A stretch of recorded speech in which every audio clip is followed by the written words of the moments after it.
Miten trauma siirtyy sukupolvelta toiselle? Voiko ihminen kantaa mukanaan jatkuvaa jännitystä, pelkoa tai häpeää ilman, että hän täysin ymmärtää, mistä ne tulevat?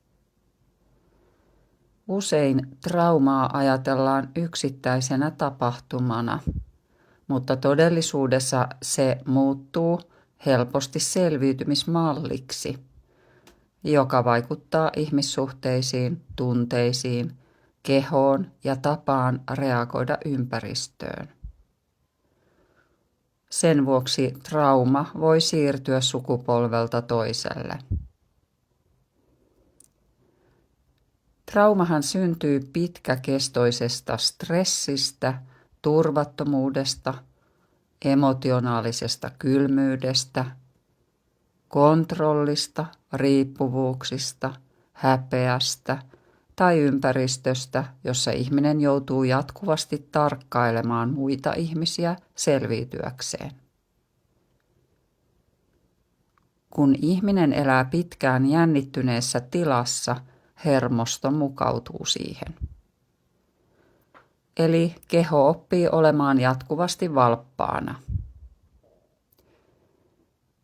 Ihminen ja keho alkavat etsiä mahdollisia uhkia ympäristöstä.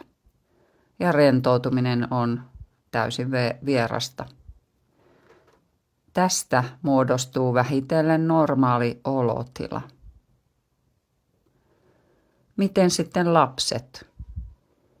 No he kasvavat tämän ilmapiirin keskellä. Lapsi oppii hyvin varhain lukemaan äänenpainoja, ilmeitä ja tunnelmaa. Hän oppii, milloin kannattaa olla hiljaa, milloin täytyy miellyttää muita ja milloin omat tunteet pitää piilottaa. Perheissä tyypillisesti vaikeista asioista vaietaan.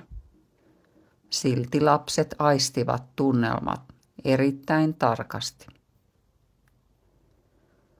Jos vanhempi kantaa jatkuvaa stressiä tai ahdistusta, lapsi omaksuu saman varuillaan olon tilan.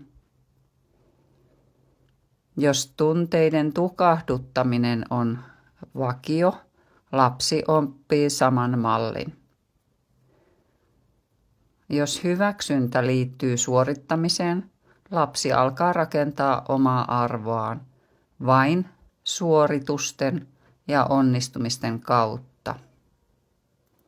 Ja näin trauma alkaa muuttua käyttäytymismalliksi.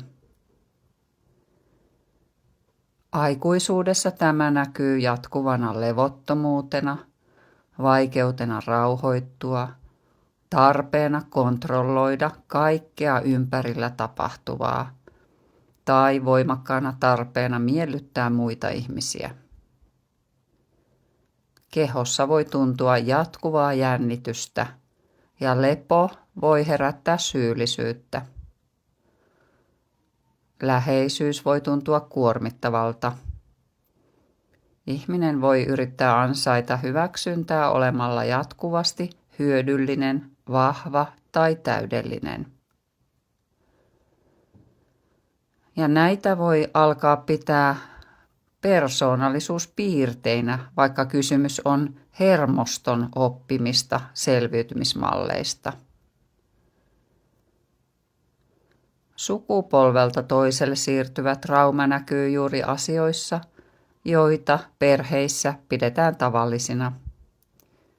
Tunteiden piilottaminen, jatkuva suorittaminen, ankaruus itseään kohtaan, kyvyttömyys levätä tai jatkuva stressi voivat siirtyä eteenpäin täysin tiedostamatta. Käsittelemätön trauma pyrkii toistamaan itseään. Ihminen siirtää eteenpäin juuri sitä tunnetilaa, jonka keskellä hän itse oppi elämään. Siksi tietoisuus on tärkeää. Kun ihminen alkaa tunnistaa omia reaktioitaan, hän pystyy vähitellen erottamaan nykyhetken vanhoista selviytymismalleista. Esimerkiksi kehon jatkuva jännitystila alkaa saada merkityksen ja omat reaktiot tulevat selkeämmiksi. Miten tästä sitten voi parantua tai eheytyä? Tarvitaan turvallinen yhteys. Sellainen kokemus, jossa ihmisellä on lupa olla oma itsensä ilman jatkuvaa suorittamista, kontrollia tai varuillaan olemista. Turvallinen vuorovaikutus auttaa hermostoa oppimaan uudenlaisen tavan reagoida elämään. Myös kehollinen työskentely auttaa, koska trauma elää kehossa. Hengitys, liike, kirjoittaminen, puhuminen, luova ilmaisu, turvallinen läsnäolo voivat palauttaa kokemusta omasta toimijuudesta. Trauma kaventaa elämää, se kaventaa tunteita, rooleja ja mahdollisuuksia. Mutta turvallisuus, yhteys ja ymmärrys alkavat vähitellen avata niitä uudelleen.